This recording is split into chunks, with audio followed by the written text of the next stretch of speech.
Hi students, तो आज हम अपने चैप्टर 11 के अंतिम पड़ाव में आ चुके हैं और आज हम बात करने वाले हैं दैट इज पार्ट नंबर 3, जहां पे स्टडी मैट के हिसाब से हमारे कंसेप्ट नंबर 15, 16, 17 होते हैं। इसको अगर हम हेडिंग भी देना चाहें तो स्वाभाविक है, आज हम बात करने जा रहे हैं किस चीज की, ऑडिट क्वालिटी की। और ऑडिट क्वालिटी के ऊपर अपन दो स्टैंडर्ड पढ़ते हैं, that is SQC, standard on quality control number 1, और दूसरा हम पढ़ते हैं सा नंबर 220।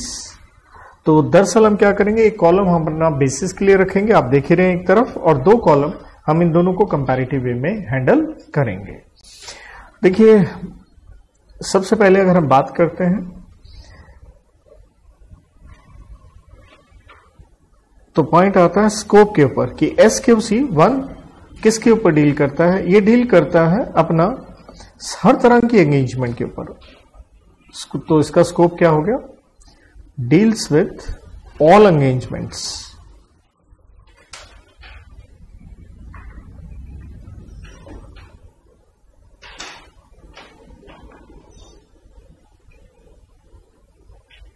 और ऑल का मतलब आप सारे समझ गए हैं, चाहे आप क्या करवा रहे हैं, ऑडिट, चाहे क्या है नॉन ऑडिट एंगेजमेंट। और नॉन ऑडिट भी आप सारा जानते हो, जिसके अंदर आपका क्या आ जाता है, जिसके अंदर चाहे आप रिव्यू कहें, चाहे आप अदर एश्योरेंस कहें,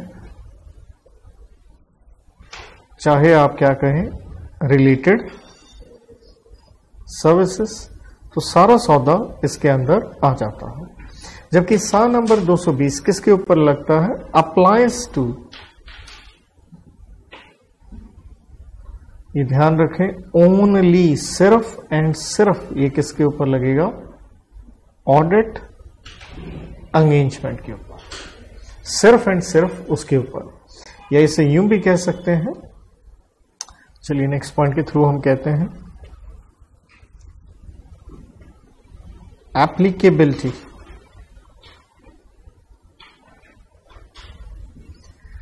तो SQC लगता है अप्लाइज टू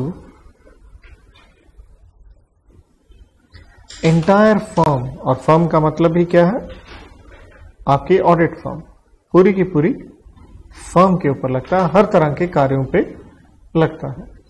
जबकि सा 220 अप्लाइज टू वो खास पर्टिकुलर जो आपने ऑडिट किया है, ऑडिट एंगेजमेंट के ऊपर ही लगेगा। अब देखिए नेक्स्ट जो प्रश्न आता है वो आता है हमारा एलिमेंट्स कि SQC 1 में कितनी बातें आएंगी। तो एलिमेंट्स की यहां पे बात करें तो यहां पे हम 6 पढ़ेंगे और यहां पे क्या पढ़ेंगे, 7, जिसके ऊपर याद हो हमने कोड की बनाई थी लिचम नाम से, ठीक है, जिसका मतलब हिब्रू लैंग्वेज में ब्रेड होता है। यहां पे भी लिचम आएगा, लेकिन ये थोड़ा सा H वाले में ट्विस्ट होगा अपना पॉइंट, और एक लास्ट में जाकर के यूं कह लीजिए, एक हम लिचम डॉक्यूमेंट कह लीजिए, उसके ऊपर बात करेंगे।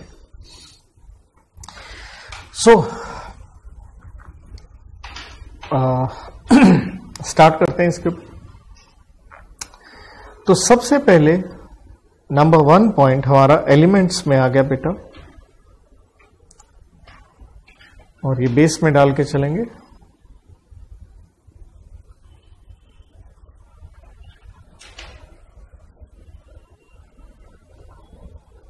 दैट इज L से लीडरशिप,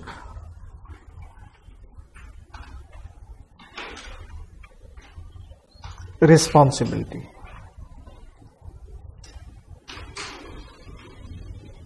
लीडरशिप रिस्पॉन्सिबिलिटी नेचुरल है फॉर क्वालिटी से रिलेटेड हम बात कर रहे हैं।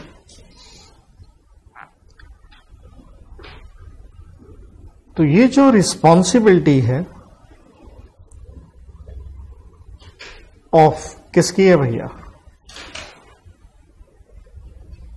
That is chief executive officer, या फिर आपका एमपी, पूरा लिखना चाहें आप लिख सकते हैं मैनेजिंग पार्टनर, ये उसकी रिस्पॉन्सिबिलिटी है। लेकिन आप चाहें तो इस रिस्पॉन्सिबिलिटी का क्या कर सकते हैं? डेलीगेशन। तो अगर आप डेलीगेशन करते हैं तो किसको करेंगे? या इसे हम कहते हैं मे असाइन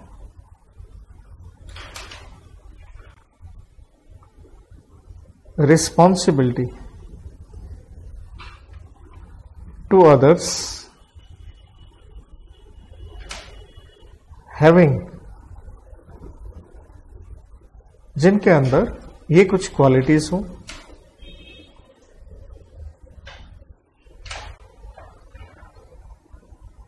जिसके पास एक्सपीरियंस हो, ए से एबिलिटी हो, एंड ए से ही जिसको अथॉरिटी दी जाए।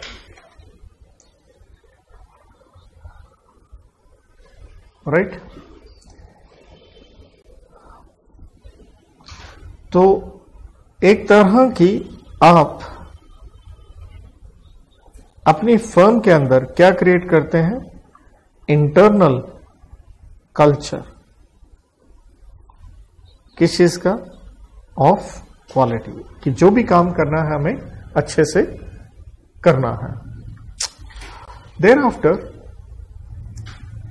अगर हम 7/220 पे जाते हैं, कुछ एक आधी लाइन जो यहां जैसे स्पेस में पड़ी है, मैं पहले वो लिखूंगा इसके ब्रैकेट में ही ताकि काम चल जाए। देखिए 7/220 इज प्रीमाइज्ड। प्रीमाइज्ड का मतलब है वो बेस किसके ऊपर है? प्रीमाइज्ड कह लीजिए या मॉडल कह लीजिए।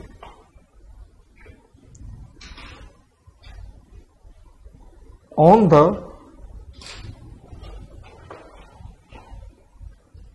बेसिस ऑफ SQC1, तो वो SQC के ऊपर ही बेस्ड है। ये सा नंबर 220 आपका, या उसी लाइंस पे ये चलता है। अब जो यहां पे लीडरशिप की क्वालिटी है, वो जिम्मेवारी किसकी है? पर्टिकुलर ऑडिट पे।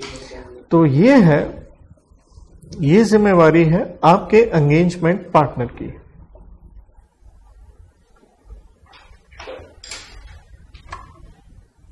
साथ में यहां पे क्योंकि स्टडी मैट में जो हमें दिया गया है, तो द पॉइंट इज एक अलग से the importance of audit quality, कि जो भी आप काम करके आ रहे हैं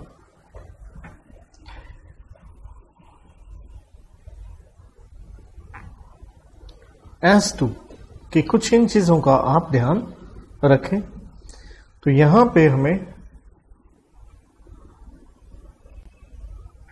जो ध्यान रखना है, नंबर 1 कि आप कंप्लाई कर रहे हैं विथ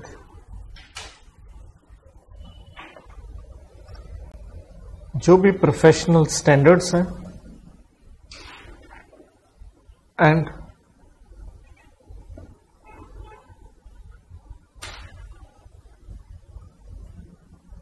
रेगुलेटरी, जिसे आप कह लीजिए लीगल जो भी कंप्लायंसेस हैं उनको आप फॉलो कर रहे हैं। नंबर 2, आप कंप्लाई कर रहे हैं विथ QCPP, पूरा लिखना चाहें तो आप लिख सकते हैं quality control policies and procedures. Number 3, जो ऑडिटर की रिपोर्ट है वो क्या होनी चाहिए? एप्रोप्रिएट होनी चाहिए।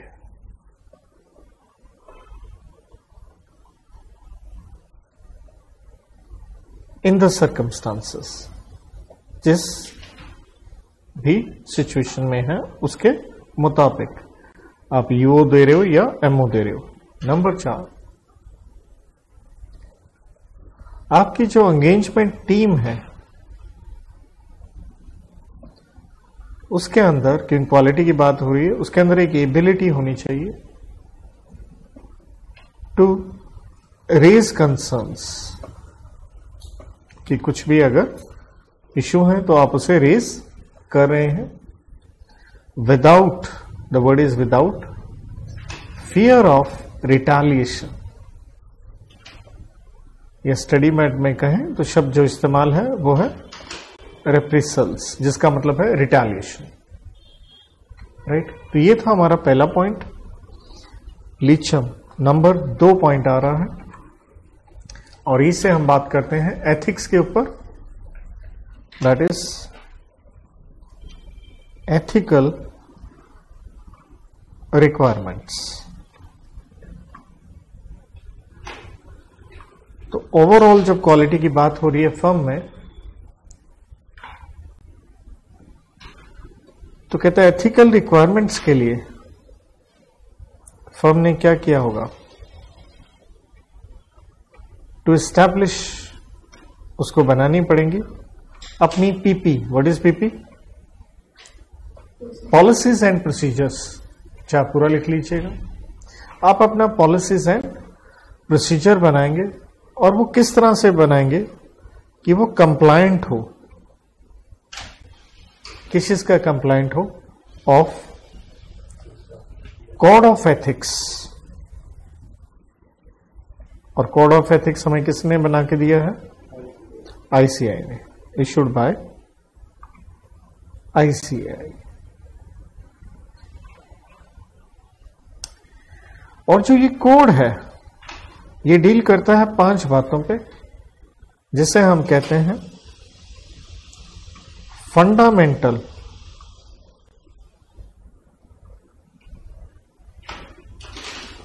प्रिंसिपल्स। किस चीज के? Of professional ethics, right. और ये 5 के 5 आप जानते हैं, हमने एक कोड की बनाई थी, क्या नाम की? कॉपी। सी से कॉन्फिडेंशियलिटी, ओ से ऑब्जेक्टिविटी, पी से professional competence and due care, P से प्रोफेशनल बिहेवियर, एंड आई से इंटेग्रिटी। आप अलग अलग चाह करके लिख लीजिए, बट मुझे स्पेस बचाना है क्योंकि सब कुछ कवरेज करके दे रहा हूं, तो 5-6 चीजें आ गई। देन इसी के अंदर जो हमारा मेन पॉइंट अगला स्टार्ट हो जाता है, क्योंकि फंडामेंटल प्रिंसिपल्स की बात है, तो इन्होंने इसके अंदर बात की है इंडिपेंडेंस की, कि आप क्या होने चाहिए? इंडिपेंडेंट होने चाहिए।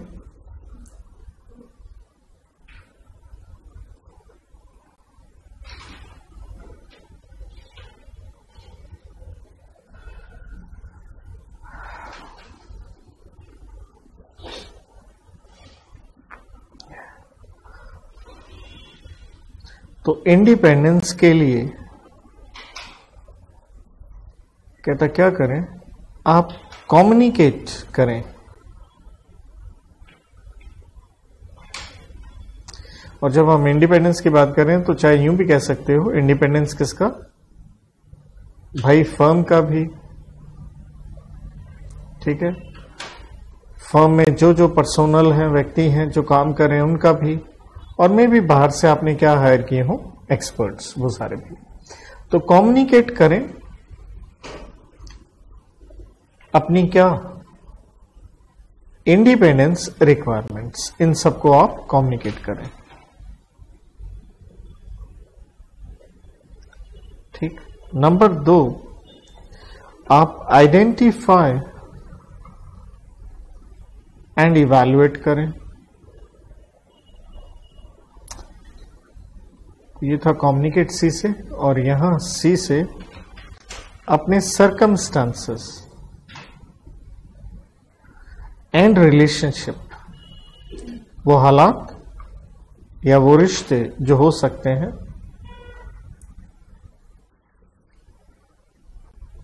डैट क्रिएट, जो कि क्रिएट कर सकते हैं थ्रेट टू इंडिपेंडेंस। तो हमें क्या लेना है इन थ्रेट को ओवरकम करने के लिए? एक्शन लेना है। Take appropriate action. किस बात का? ताकि उन्हें क्या किया जा सके? रिड्यूस, या उन्हें क्या किया जा सकते? एलिमिनेट, खत्म किया जा सके। कितना? एट एक्सेप्टेबल लो लेवल, कम किया जा सके या पूरी तरह से खत्म किया जा सके। इसके लिए नेचुरल आपको क्या लगाने होंगे? बाय अप्लाइंग सेफगार्ड्स, जिसके ऊपर अपन पहले पढ़ चुके हैं।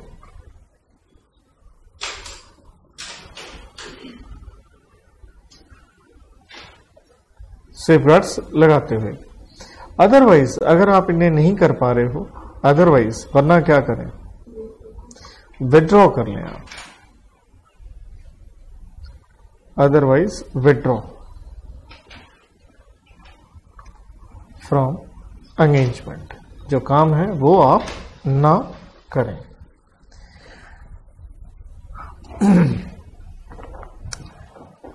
इसी के अंदर ही, क्योंकि छोटे छोटे कई इन्होंने कंसेप्ट बना के दे दिए,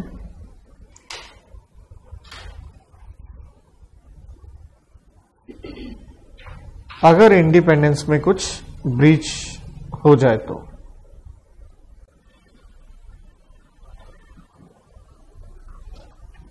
ब्रीच ऑफ इंडिपेंडेंस,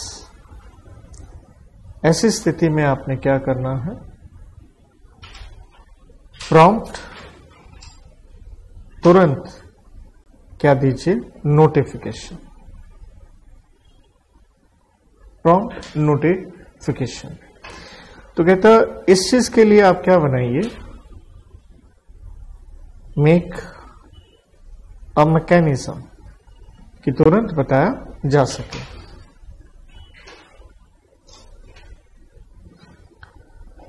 कि अगर इंडिपेंडेंस ना हो,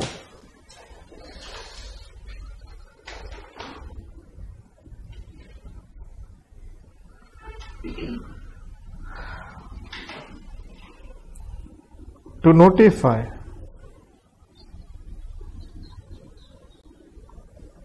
नेचुरल है, टू फॉर्म,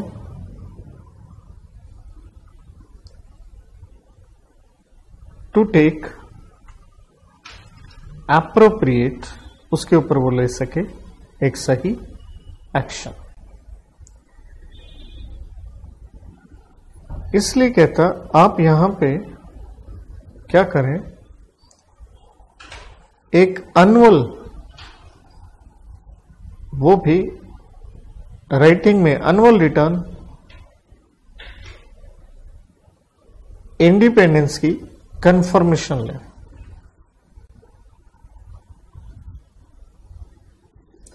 किससे लें? फ्रॉम, जितने भी आपके यहां लोग काम कर रहे हैं, ऑल पर्सोनल। तो यहां पे ये पॉइंट देखिए, SQC 1 में थोड़ा लंबा चौड़ा था, लेकिन अगर हम इसी को कंपैरेटिवली यहां कंपेयर करेंगे सा नंबर 220 में, तो उन्होंने बहुत ही छोटा सा लिख के दिया है, कुछ ज्यादा रॉकेट साइंस कहा ही नहीं। जैसे यहां पे जो जिम्मेवारी थी वो किसकी थी? फर्म की थी। और स्वाभाविक है यहां पे जो जिम्मेवारी होगी एथिक्स से रिलेटेड, तो वो किसकी होगी? तो यहां होगी responsibility of engagement partner.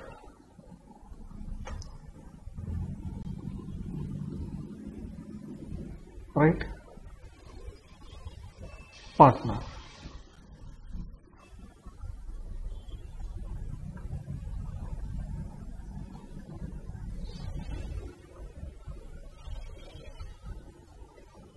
as to ethical requirements।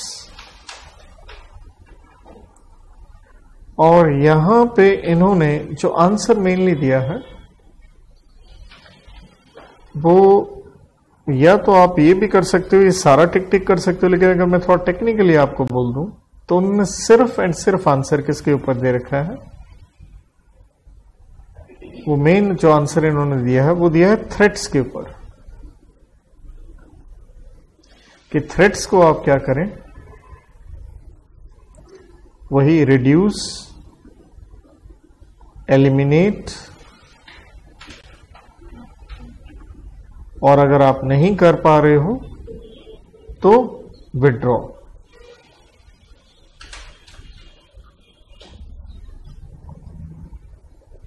From engagement, right. तो कहानी को आगे बढ़ाते हैं। तो अब हम आगे अपने पॉइंट नंबर 3 के ऊपर, लीचम, LEC से पॉइंट बनाएंगे और C से हमारा पॉइंट आएगा क्लाइंट के ऊपर। क्या क्लाइंट का काम हमें एक्सेप्ट करना है या कंटिन्यू करना है या नहीं। तो दो चीजें रहेंगी, ध्यान दीजिएगा इसमें। उससे रिलेटेड एक्सेप्टेंस एंड उससे रिलेटेड कंटिन्यूएंस।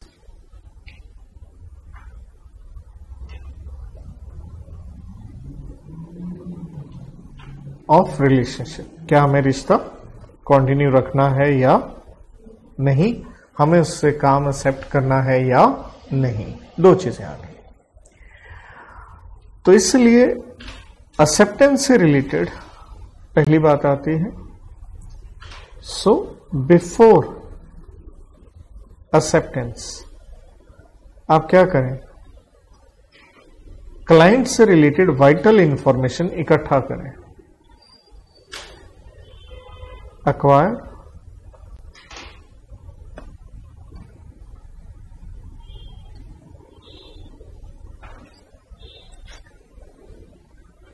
acquire, आप इकट्ठा कीजिए, और क्या इकट्ठा कीजिए, महत्वपूर्ण info, vital info.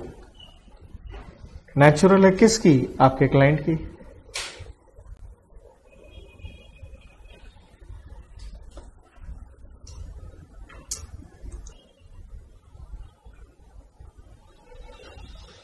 About the client. तो कहता जब आपको ये इन्फो मिल गई, ये इन्फो हेल्प्स फर्म, तो ये फर्म को हेल्प करेगी टू डिसाइड अबाउट तीन चीजें।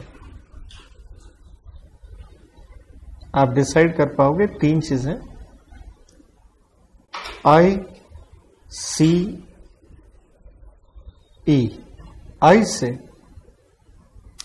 इंटेग्रिटी, लेकिन ध्यान दीजिए ये आपकी इंटेग्रिटी की बात नहीं हो रही, इसलिए बहुत बार बच्चे गलती कर लेते हैं। यहां पे हम बात कर रहे हैं किसकी, क्लाइंट की। देन सी से ये आपकी बात हो रही है कॉम्पिटेंस ऑफ, यह आप ही हो, राइट, ऑडिटर। और कॉम्पिटेंस में आपने तीन चीजें ध्यान में रखनी है, जिसके लिए मैंने आपको नॉर्मल कोड की दी थी CTR। सी से क्या आप केपेबल हैं वो वाला ऑडिट या काम करने के लिए। टी से क्या आपके पास टाइम है काम करने के लिए, और जो रिक्वायर्ड रिसोर्सेज हैं क्या आपके पास हैं। एंड ई से आपको क्या देखनी है, एथिकल रिक्वायरमेंट्स का कंप्लायंस, कि क्या आप ये कर पाएंगे। नहीं तो कहता आप क्लाइंट से रिलेटेड आप पूरी इन्फो ऑब्टेन कर लें। देन अगर कुछ इश्यूज आते हैं, इफ कुछ इश्यूज इससे रिलेटेड आए जिन्हें आपने आइडेंटिफाई किया,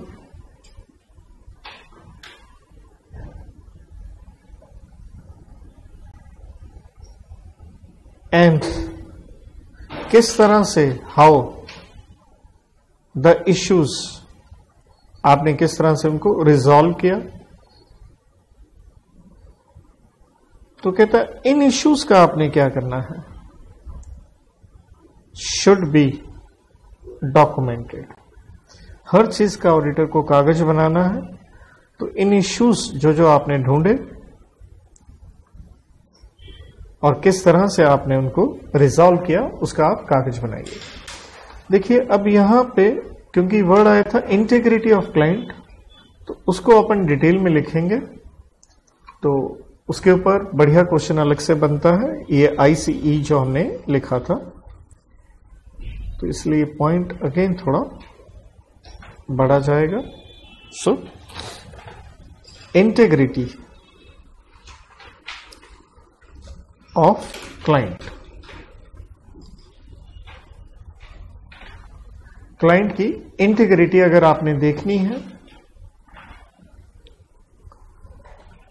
तो नेचुरल आप बहुत सारे क्या देखेंगे, मैटर्स देखेंगे। आप इनको मैटर्स कह लीजिए, या जो हम लिखेंगे आप इनको एग्जाम्पल के रूप में भी कह सकते हैं। तो आप सबसे पहले देखिए आपके क्लाइंट की क्या रेपुटेशन,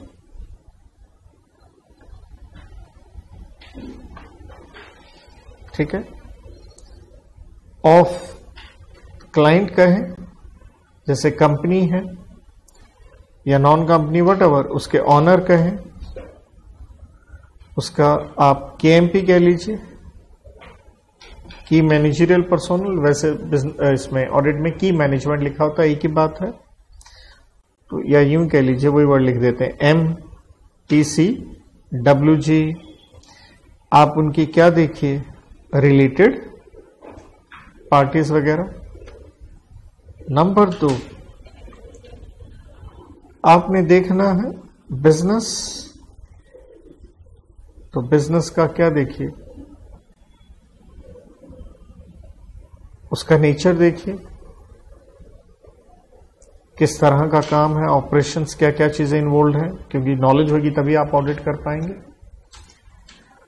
नंबर 3 आप एटीट्यूड देखिए,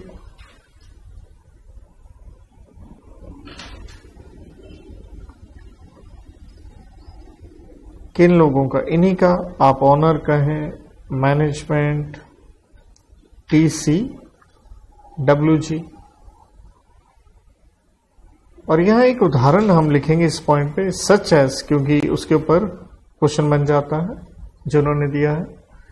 इन्होंने क्या किया, एग्रेसिव, कहीं ऐसा तो नहीं ये लोग क्या कर रहे हैं, अपना फायदा देख रहे हैं, एग्रेसिव इंटरप्रिटेशन, तो ये नहीं कर रहे हैं अपने इंटरेस्ट में,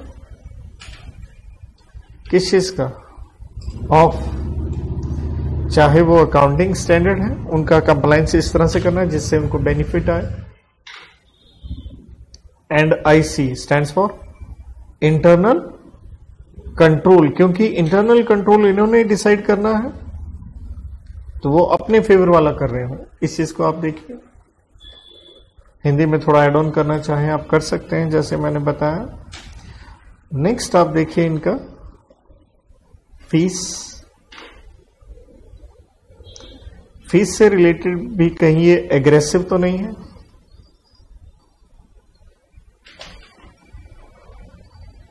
जो आपकी रेम्यूनरेशन आपको मिलनी है, कहीं एग्रेसिवली कंसर्न तो नहीं है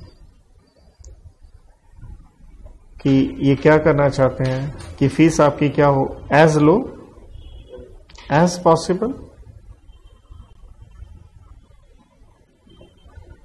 नंबर 5 कहीं ऐसा तो नहीं है आपके काम के ऊपर ये क्या लगा रहे हैं, लिमिटेशन, और वो लिमिटेशन जो ये लगा रहे हैं वो क्या है, इनएप्रोप्रिएट है।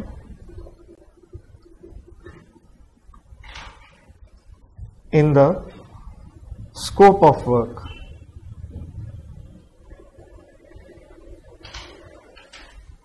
और कहीं ये लोग गलत काम में तो नहीं इन्वॉल्व है, और जैसे यूं कह लीजिए पूरा वही लिख देता हूं, प्रिवेंशन ऑफ मनी लॉन्ड्रिंग, समझ गए, या यूं कह लीजिए कहीं ये लोग क्रिमिनल एक्टिविटीज में तो इन्वॉल्व नहीं है।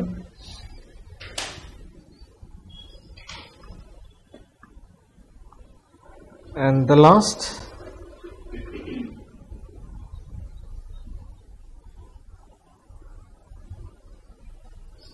जिसे आप ये कह सकते हैं प्रीवियस ऑडिटर से रिलेटेड, यूं कह लीजिए reasons for your appointment and reasons for non appointment. किसका नॉन अपॉइंटमेंट?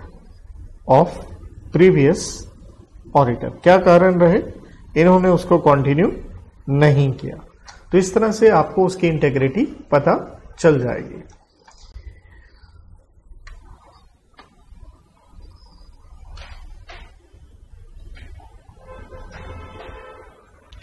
तो इसलिए कहता है सो कॉन्फ्लिक्ट ऑफ इंटरेस्ट, क्योंकि इंडिपेंडेंस आपका होना जरूरी था। So conflict of interest if any, अगर कोई हो तो क्या करें? टू बी प्रॉपरली, सही तरीके से क्या हो जाना चाहिए? वो रिजॉल्व हो जाना चाहिए। और कब हो जाना चाहिए? इंपॉर्टेंट वर्ड, बिफोर accepting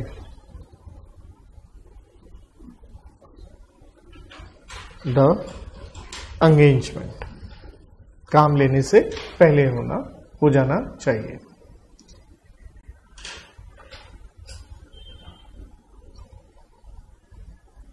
और नेक्स्ट पॉइंट में कहता है इफ ऑडिटर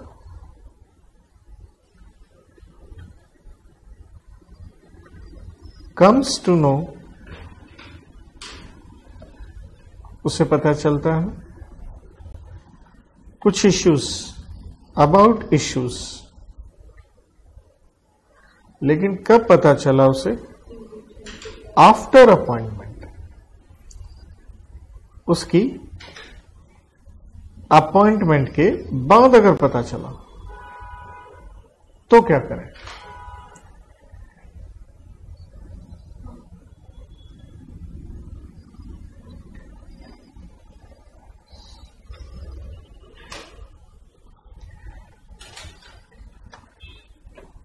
तो कहता जो एंटिटी ने अपने क्या बना रखे थे? Quality control policies and procedure, उसके हिसाब से आप दो काम कीजिए। एक, ये इश्यूज जो आ गए हैं ये आप बताइए, रिपोर्ट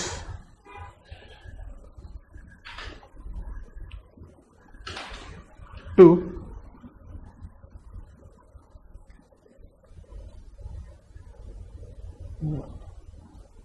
आप रिपोर्ट कीजिए एक तो क्लाइंट को, हु अपॉइंटेड, जिसने आपको अपॉइंट किया है, कि भैया ये तो कॉन्फ्लिक्ट ऑफ इशू आ गया है। नंबर 2, आप बताइए रेगुलेटरी अथॉरिटीज को।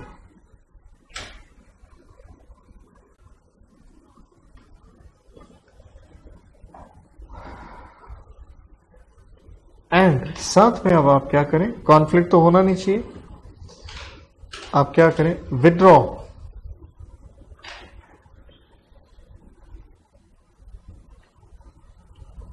फ्रॉम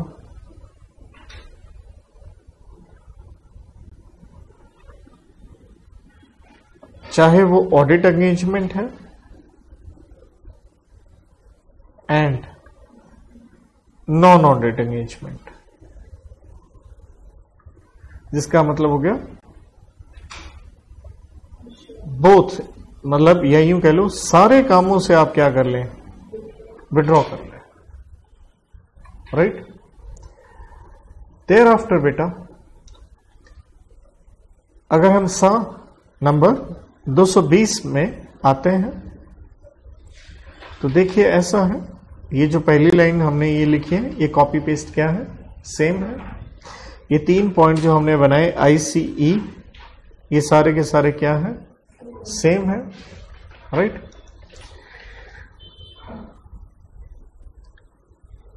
तो बस यहां तक कह लीजिए स्टडी मैट में इस पे इतना ही जिक्र था। मतलब ये वाले जो पॉइंट्स हैं एसच ये यहां मतलब ये सारे के सारे ये सब चीजें नहीं है, ओके।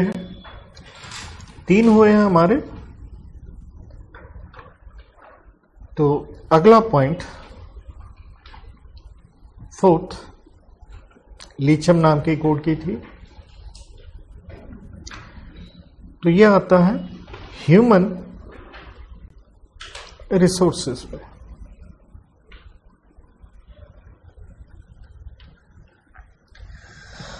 तो काम करने जा रहे हैं आप, तो इसलिए आपको देनी होती है रीजनेबल एश्योरेंस। तो ह्यूमन रिसोर्सेज आपके पास क्या होने चाहिए, सफिशिएंट होने चाहिए। Sufficient personnel,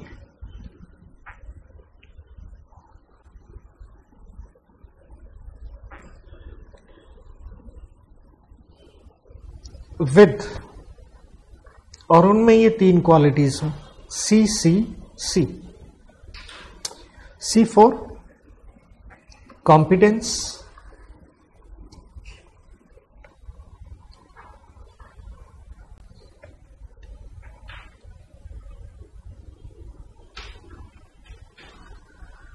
C for capabilities,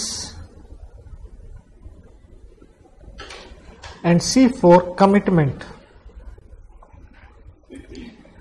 और कमिटमेंट किसकी तरफ, टू एथिक्स या एथिकल प्रिंसिपल्स कह लीजिए, ये आप में होना चाहिए। इसलिए ह्यूमन रिसोर्सेज से रिलेटेड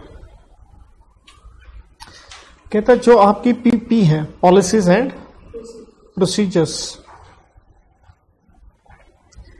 वो क्या करें, to address HR issues, human resources से रिलेटेड इश्यूज, इंक्लूडिंग मतलब जो आपने करना है वो तो करो, इन चीजों पे आप और ध्यान रखें। ये सारे के सारे सैलरी हेड जैसी बातें हैं।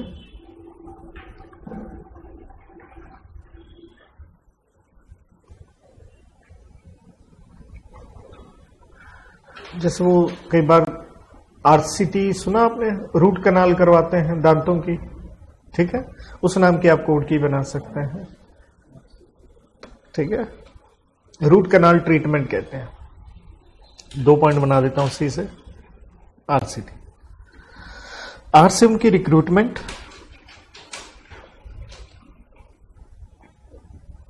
C से उनका कॉम्पनसेशन रेम्यूनरेशन, C से उनका कैरियर डेवलपमेंट,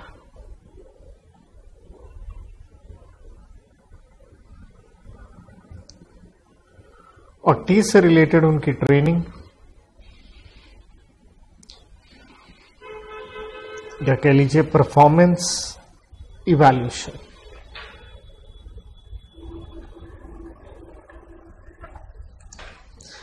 एक लाइन और नीचे स्पेस हो, नहीं तो मैं तो यही लिख देता हूं। एक तरह से इनका कॉन्टिन्यूअस क्या होनी चाहिए, इनकी प्रोफेशनल डेवलपमेंट होनी चाहिए, कॉन्टिन्यूअस प्रोफेशनल डेवलपमेंट। अब पॉइंट यहां ध्यान रखना अपने सा नंबर 220 में, बस यहां क्या ध्यान रखें आप, इन्होंने हेडिंग क्या कर दिया इस पॉइंट का, डिफरेंट। सिर्फ हेडिंग डिफरेंट है, अंदर का कंटेंट आप क्या कह सकते हैं, सेम चलेगा। तो उन्होंने यहां हेडिंग दे दिया असाइनमेंट। आप काम करने जा रहे हैं ना, तो असाइनमेंट हो गई। तो एज अ फर्म आप अपनी क्या बनाएंगे, उससे रिलेटेड टीम बनाएंगे। तो नेचुरल है, टीम में लोग कैसे लेंगे, रिसोर्सेज आपके क्या होने चाहिए, सही होने चाहिए, उनके पास क्या होने चाहिए, ये मतलब यही सारा आंसर आ गया। सफिशिएंट पर्सोनल विद ये CCC, मतलब मेन जो आपने आंसर लिखना है वो कौन सा लिख देंगे आप, ये सफिशिएंट पर्सोनल विद व्हाट, ये 3 CCC यही से। और टीम में आप क्या ले सकते हैं, इंक्लूडिंग, क्यों काम करने जा रहे हैं तो आपको हो सकता है कि आउटसाइड क्या लेना पड़े, एक्सपर्ट्स वगैरह, राइट। तो कहता है उनमें क्या होना चाहिए, CCC होना चाहिए। सो टू परफॉर्म, ताकि आप परफॉर्म कर पाए एंगेजमेंट एज पर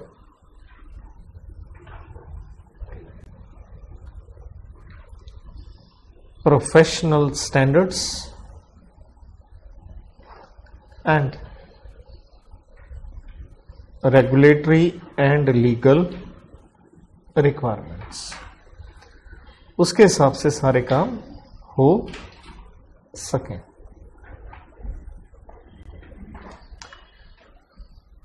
ठीक, तो इसके बाद अपने बचते हैं 2 पॉइंट। तो इसके साथ आगे हम अपने 5वें पॉइंट पे लिचम हुए, ई पॉइंट से आगे अपना एंगेजमेंट आपकी हुई है, तो काम तो करना ही पड़ेगा, right. So engagement performance,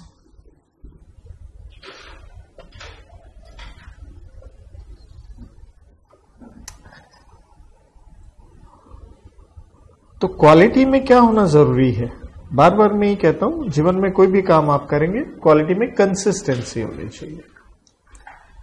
so consistency in quality,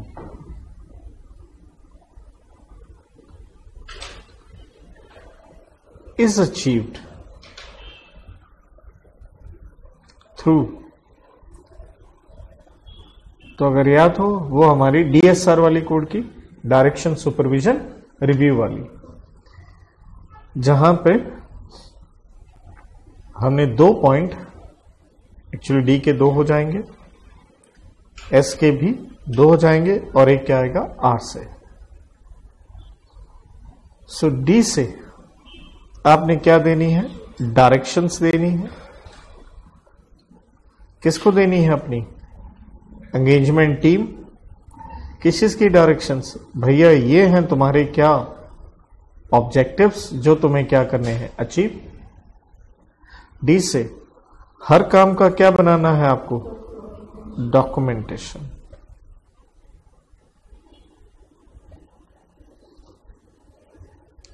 of work performed.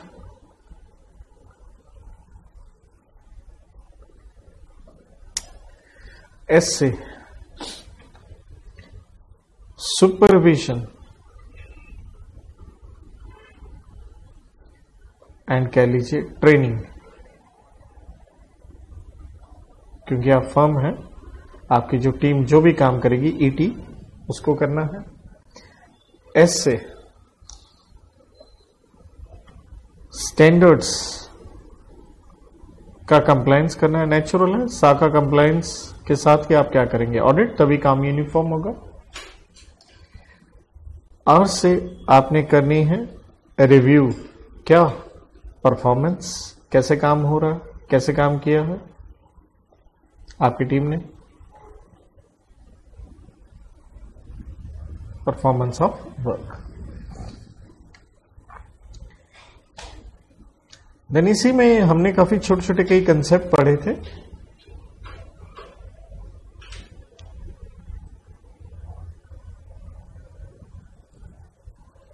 जैसे हमने कंसेप्ट पढ़ा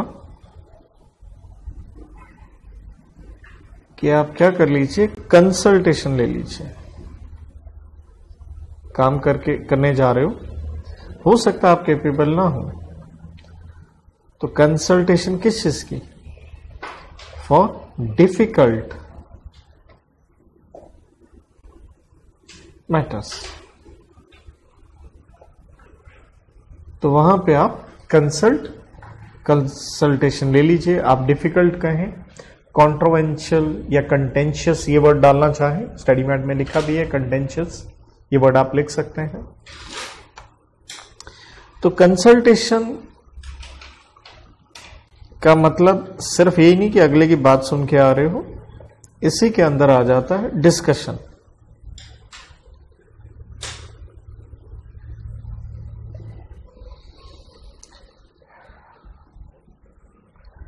किसके साथ करेंगे? विद इन और आउटसाइड द फॉर्म। तो बाहर वाला भी हो सकता है और नेचुरल है। आउटसाइड की बात हो रही है तो बात किसकी हो रही है? स्पेशलाइज्ड एक्सपर्ट्स की बात हो रही है। तो उनसे बात क्यों कर रहे हैं? ताकि रिजॉल्व कर लिया जाए क्या वो कंटेंशियस या डिफिकल्ट मैटर कह लें।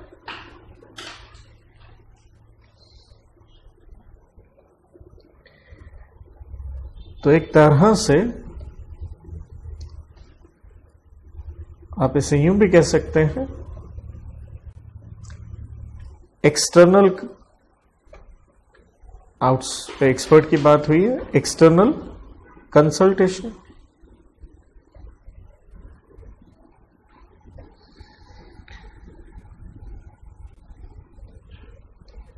जिसका मतलब हो गया एडवाइजरी सर्विसेज फ्रॉम, आप इनसे भी ले सकते हैं, अदर फर्म्स जिन्होंने ऐसा कोई इश्यू पहले रिजॉल्व किया हो, एंड रेगुलेटरी बॉडीज।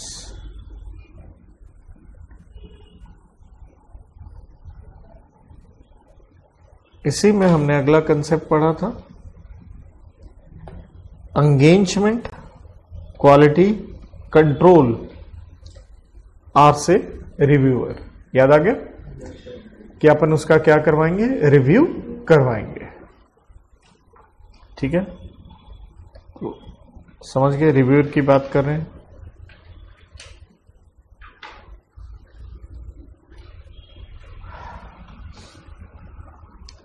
तो ये क्यों करवा रहे हैं, उसका पर्पस क्या है? तो पर्पस है वो क्या दे सके? ऑब्जेक्टिव ना कि सब्जेक्टिव इवैल्यूएशन हो सके जो आपने काम किया है। और ये रिव्यू कब करवाना है आपने? Before report is issued. Report जारी करने से पहले करवाएंगे। रिव्यू किस चीज का करवाना है?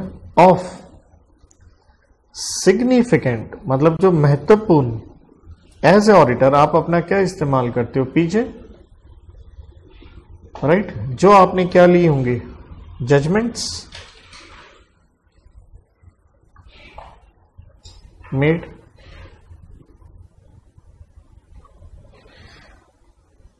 एंड उनके साथ आप कहां पहुंचे होंगे?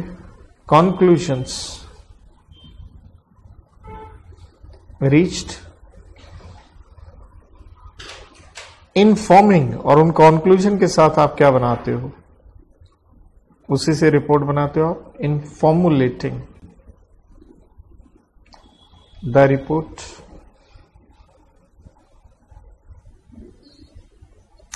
अब रिव्यू कितनी गहराई में होगा? extent of review. कहते हैं ये डिपेंड करता है, डिपेंड्स ऑन एक कॉम्प्लेक्सिटी, काम कितना कठिन था, ऑफ एंगेजमेंट एंड रिस्क किस चीज का, that report may be inappropriate, कि शायद वो इनएप्रोप्रिएट हो जाए। ये रिव्यू करवाना मैंडेटरी है, मींस कंपल्सरी है। कुछ कंटेंट ज्यादा ही चला गया अब छोटे छोटे पॉइंट हैं, क्या करूं, स्पेस ज्यादा ले रहे हैं। तो मैंडेटरी है किसके लिए, दो बातें हैं। एक, सारे के सारे ऑडिट्स के लिए,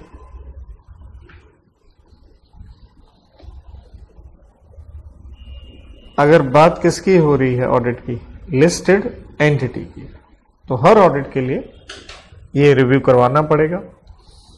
नंबर 2, अब ऑडिट की बात नहीं हो रही, अब हम बात करें फॉर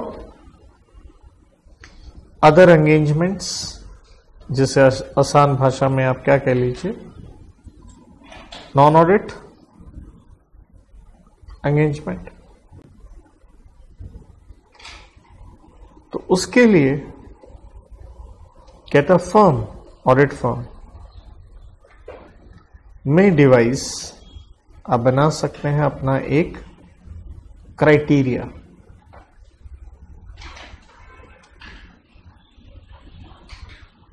आप अपना एक क्राइटेरिया बना सकते हैं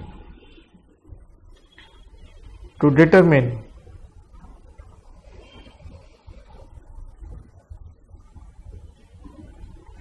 cases requiring ECQR। ये पॉइंट कुछ ज्यादा ही लंबा, क्योंकि छोटे छोटे करके कई पॉइंट है इसमें। देन इसी में नेक्स्ट पॉइंट आता है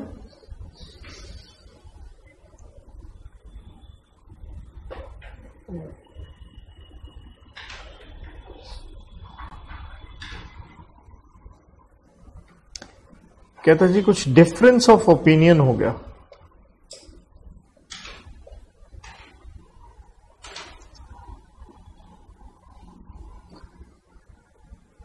तो ये किस में हो गया, एक with in the engagement team with those consulted,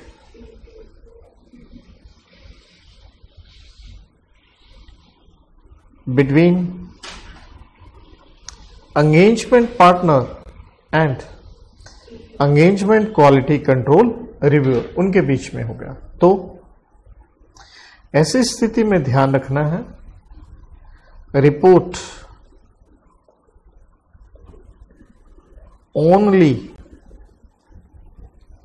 after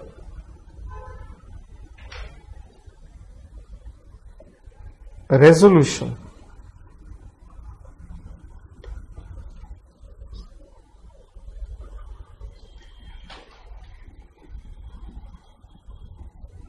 of differences, जब डिफरेंसेस क्या हो जाएंगे, रिजॉल्व हो जाएंगे।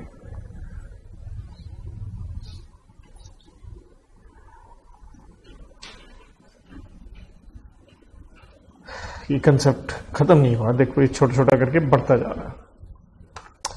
आगे क्या कहता है, EQCR, उस रिव्यूअर ने जो रिकमेंडेशंस दी है,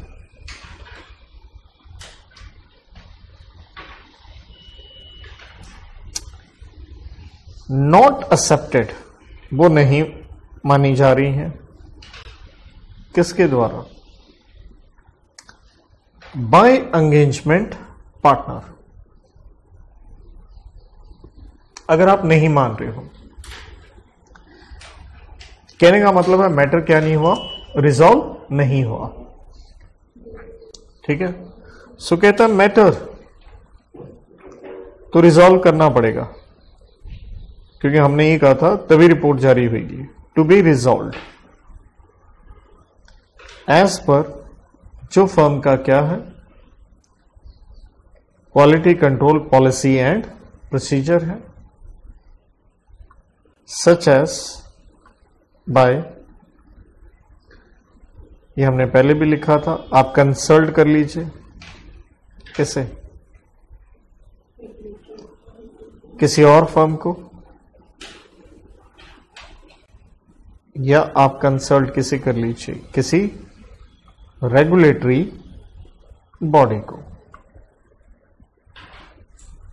अभी भी ये पॉइंट खत्म नहीं हुआ है जहां तक हम बात करें किसकी? SQC 1 की। लेकिन जितना वो हमारा पेंडिंग है उस पर हम आते हैं, लेकिन उससे पहले किस पे बात कर लेते हैं? सा नंबर 220 को देख लेते हैं, वो कितना गहराई में जाता है, क्योंकि कंपैरेटिव जो हो गया पहले एक बार वो थोड़ा हमारे पल्ले पड़ जाए।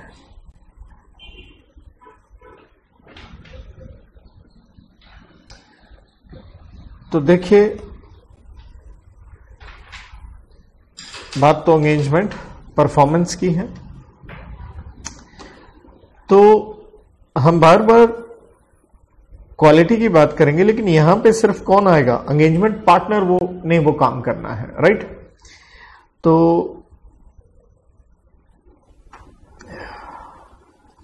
एक लाइन यहां लिख देते हैं कंपैरेटिव में, ईपी एंगेजमेंट पार्टनर, उसकी क्या है?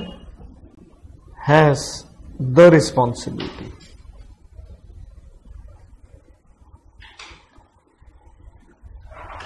वैसे तो सेम भी चल जाएगा, फॉर व्हाट, सेम वही कोड की देखिएगा जो इधर हम DSR लिख रहे थे, थोड़ा सा उसमें बदलाव आएगा।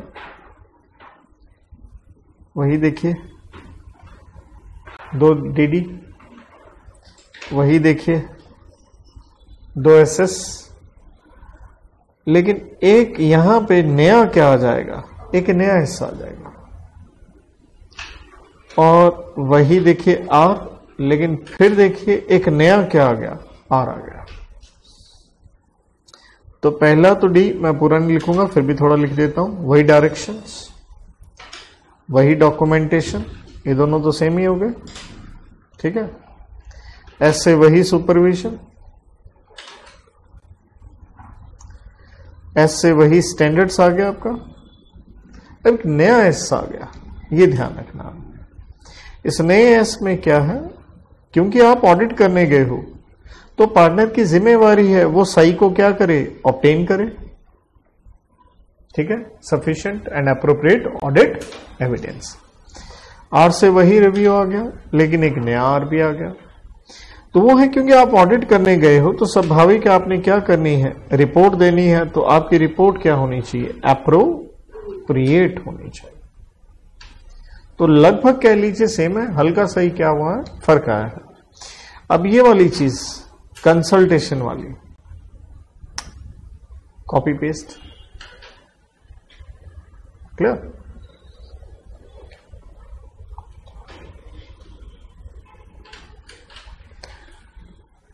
तो जब ये सब कुछ कॉपी पेस्ट जा रहा है, तो इसको टिक टिक टिक टिक टिक टिक टिक टिक कर दें।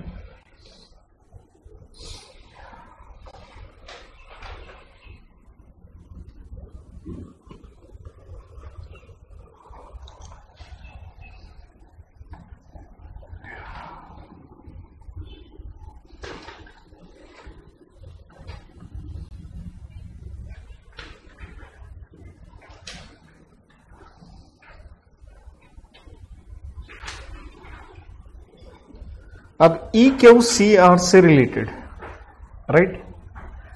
तो थोड़ा सा उसे इजी करने के लिए मैं कहूंगा, चल मैं इसको दोबारा लिख के देता हूं, हल्का सा लिखूंगा और थोड़ा सा मैनिपुलेट कर लेंगे अपन। EQCR और इसके साथ लिख लीजिए सेम, ठीक है। SQC 200, सॉरी SQC 1, ठीक है। अपन तो 220 पढ़ रहे हैं, तो जितना इधर लिखा था वो लगभग सारा का सारा क्या लेके चलिए, सेम लेके चलिए, लेकिन थोड़ा सा हम एक्स्ट्रा कुछ लिखेंगे। तो इसलिए अपने पास कम से कम मेरे पास स्पेस बन जाती है, ठीक है। कुछ थोड़ा सा एक्स्ट्रा लिखना है, ज्यादा नहीं लिखना है। तो यहां पे आप याद कीजिएगा, मैंने एक आपको कोड की लिखवा के दी थी कि 3 पॉइंट बन जाते हैं। MAD, mad.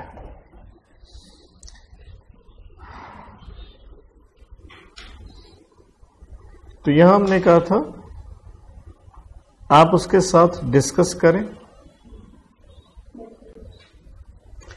सिग्निफिकेंट, क्या मैटर्स,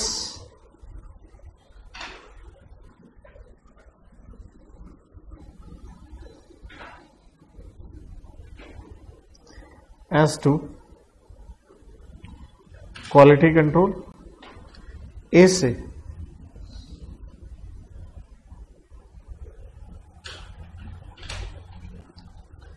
अपॉइंटमेंट, तो अपॉइंट तो होना जरूरी है, ऑफ EQCR एंड डी से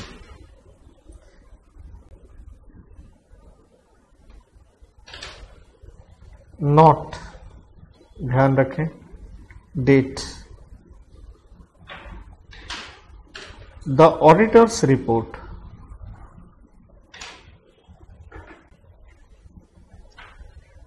until completion of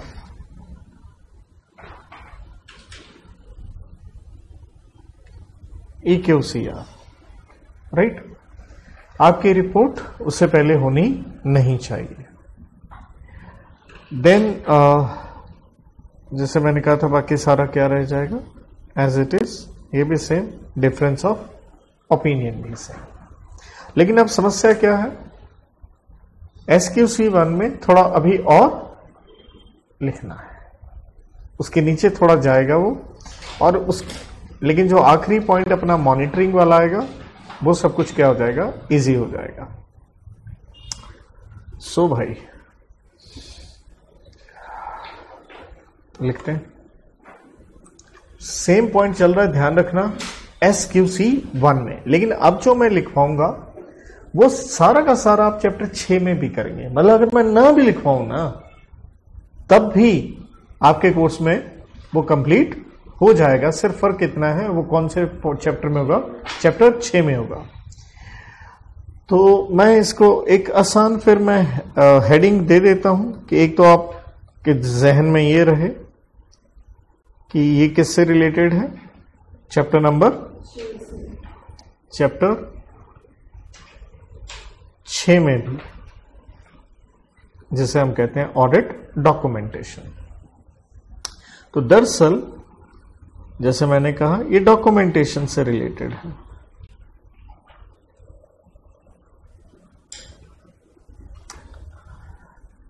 तो इसलिए पॉइंट है असेंबली, मतलब तैयार कीजिए of final engagement files, right. AC की कूलिंग आ रही है क्या, आ नहीं रही, बिल्कुल नहीं आ रही। तो ये असेंबली आपने करनी होती है विद इन 60 दिन के अंदर, 60 डेज ऑफ ऑडिट रिपोर्ट। जितने भी कागज हैं इकट्ठे करके एक फोल्डर में डाल दो, असेंबल करो।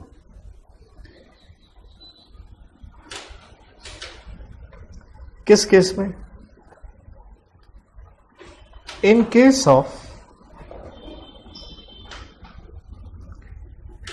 Audit engagement,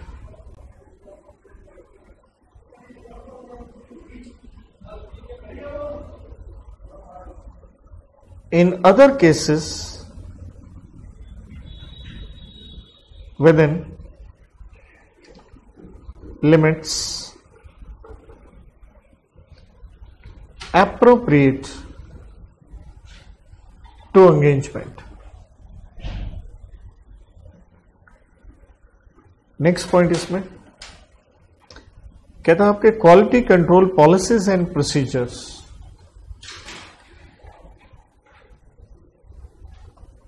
should be designed to maintain, भाई क्या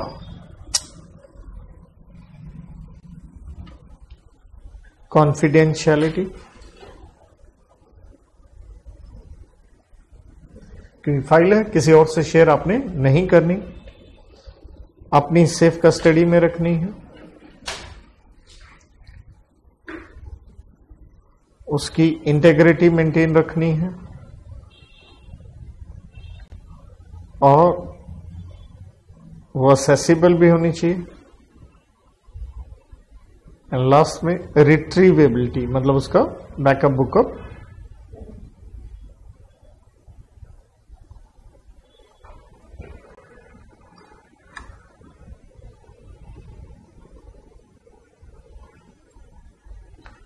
ऑफ अंडरस्टूड है एडी, ऑडिट डॉक्यूमेंटेशन।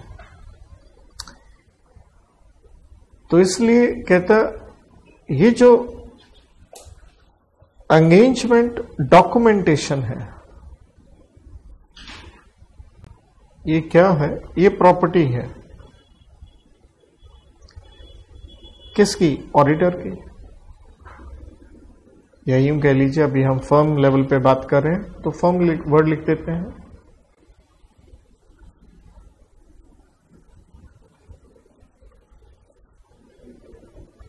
तो इसलिए फर्म में, वर्ड इज में, एट इट्स डिस्क्रिशन, डिस्क्रिशन का मतलब चॉइस, मर्जी है, क्या कर सकती है? शेयर, एक्सट्रैक्ट कहें, कुछ इंफॉर्मेशन जिसे कहते हैं, या पोर्शन कह लें, विद क्लाइंट आप शेयर कर सकते हैं। लेकिन ध्यान क्या रखना होता? बट not to undermine, जिसका मतलब है ये कुछ चीजें गड़बड़ ना हो जाए, but not to undermine the validity of work performed, उस पर फर्क ना पड़े,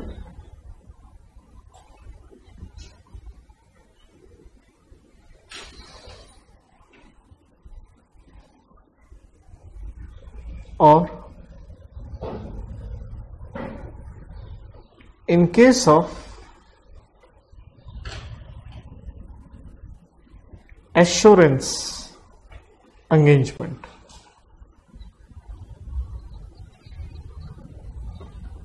the independence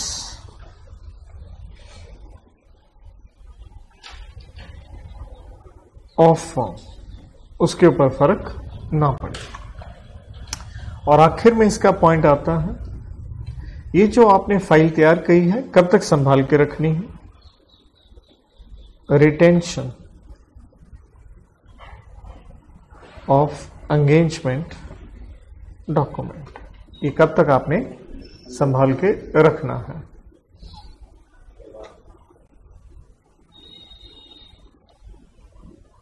सो ध्यान ये रखें, अगर ये ऑडिट एंगेजमेंट है, AE ऑडिट एंगेजमेंट चाहे पूरा लिख लेना। तो अगर ऑडिट एंगेजमेंट है तो आपने ये संभाल के रखना है 7 साल तक,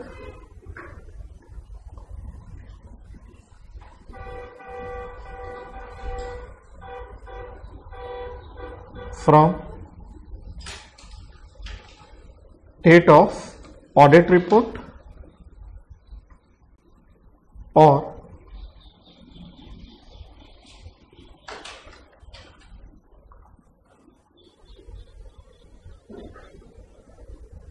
if later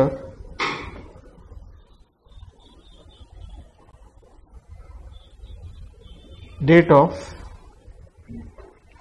group audit report। इसको बहुत ही सिंपल अगर मैं भाषा में भी लिख दूं तो यूं लिख सकते हैं आप 7 years standalone report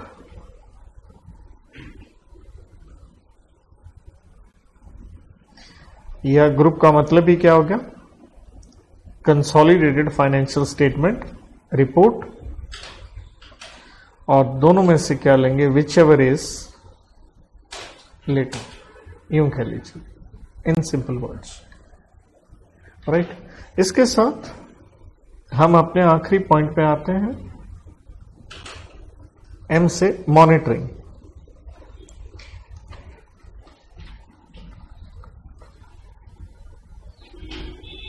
तो कहता आपने क्या बना रखे हैं, quality control policies and procedures. तो बना रखे हैं तो उनको क्या करना जरूरी है, मॉनिटर चेक करना जरूरी है।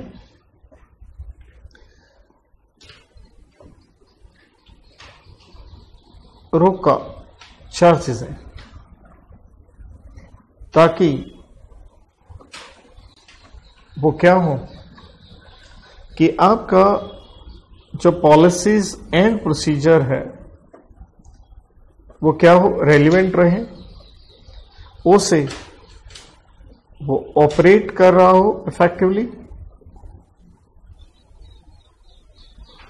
सी से कंप्लाइड विद इन प्रैक्टिस, कि हाँ जी आप उसका कंप्लायंस कर रहे हो काम करते समय, एंड ए से वो क्या होना चाहिए, एडिक्वेट होना चाहिए। इसके बाद अगर हम सा नंबर 220 में जाते हैं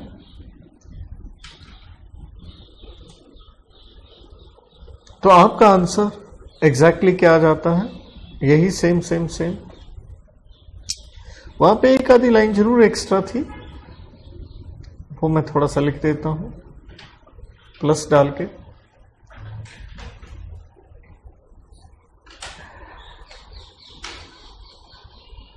कहता है ईपी एंगेजमेंट पार्टनर शैल कंसीडर,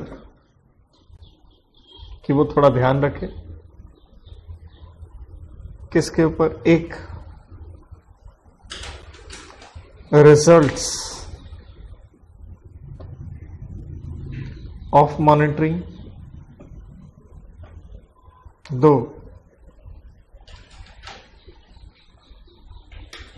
डेफिशिएंसीज और उसके अंदर डेफिशिएंसीज। अब बस आपको ध्यान रखना है यहां पे जो 7th पॉइंट है वो डॉक्यूमेंटेशन के ऊपर है, लेकिन वो पॉइंट यहां है ही नहीं। तो इस तरफ आता है एंगेजमेंट पार्टनर टू डॉक्यूमेंट क्या, ये मैटर्स, और ये है 4 चीजें। एक एथिकल रिक्वायरमेंट्स आपको मीट करनी थी,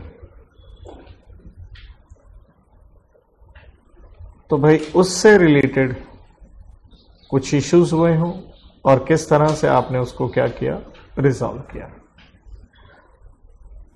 नंबर 2 इंडिपेंडेंस का कंप्लायंस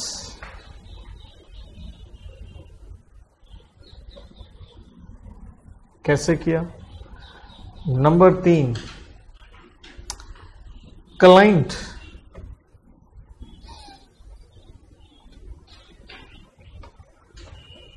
का काम आपने क्या किया, एक्सेप्ट या फिर आपने क्या किया, कंटिन्यू। तो एक्सेप्ट करना था या कंटिन्यू करना था, वो डिसीजन आपने कैसे लिया। कंक्लूजन्स रीच्ड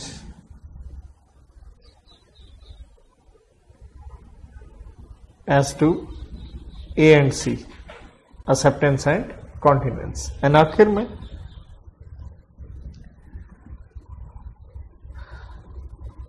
कंसल्टेशंस जो हम कह रहे थे विद इन द फर्म या बाहर से,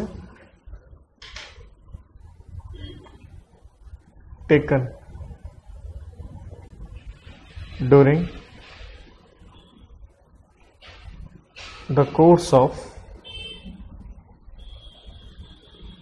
ऑडिट एंगेजमेंट। तो इसके साथ ये 2 बड़े कंसेप्ट, लेकिन आप ध्यान दीजिए लगभग स्टडी मैट का सारा सौदा मैंने आपको लिखवा दिया। नो डाउट मेरे 2 पेज जरूर लगे, लेकिन 2 पेज में इतना बड़ा कंसेप्ट कर दिया है। आई होप सो आपको यूटिलिटी मिलेगी इससे। Thank you.